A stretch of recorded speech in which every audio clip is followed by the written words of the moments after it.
Wow, everybody's so excited about AI, artificial intelligence, but upon doing a deep dive into the topic and doing some extensive research the last few days, I suddenly learned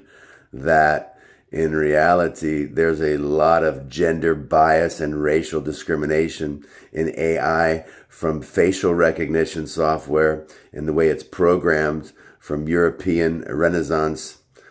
days, and even the algorithms are focusing on more features characteristic of white European Anglo-Saxons, and not fully demonstrating or visualizing Asian features or African American features in different ethnicities, sadly. And then, in addition to that, which is kind of demeaning and dehumanizing, then you've got these test bots that are grading standardized tests across the United States, in states such as Texas, where 60% of the population is Latino as far as the students. And yet they're being penalized because they're always not answering in English, and the bots only recognize English, and their tests are being flagged if they use another word in another language or some other vernacular or slang that's not commonly understood by traditional bots or the white middle class educators who program these software packages that are computing and doing the artificial intelligence. So it's creating a huge problem. But in Texas, you've got to pay $50 if you think you have a child who did not earn a adequate grade, and then only if your grade comes back to be higher than what the bot gave you does the state of Texas give you back your $50. So this is basically a whole discriminatory, dehumanizing process in education and algorithms, and even the way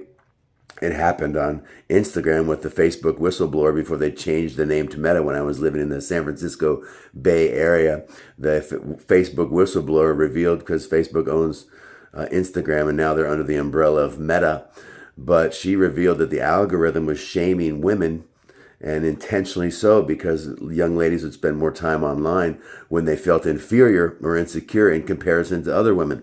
and they would compare themselves. So these people who are involved in the bot creation and artificial intelligence, it actually favors Chinese, to my surprise, because they know how to game the system and memorize a template and how to answer on some of these essay questions. And even MIT, they have a Babel program that they created, some of the students and the higher up professors, to see if they could prove that the artificial intelligence was not doing its job by just writing gibberish into the essay box. And sure enough, they were able to get high marks and score high grades on their gibberish, incoherent answers, just because it looked intelligent to the bot, who saw the sophisticated vocabulary being used, though it had no relevance or context or coherence in relation to the question. So this, my friend, sadly, is American education, and the state of American education seeking to save millions of dollars by not hiring graders, but outsourcing it to bots. And the state of Texas has saved between $10 to $15 million by employing artificial intelligence to grade its students' tests. Not a lot of ethics or integrity there. God help and save the United States.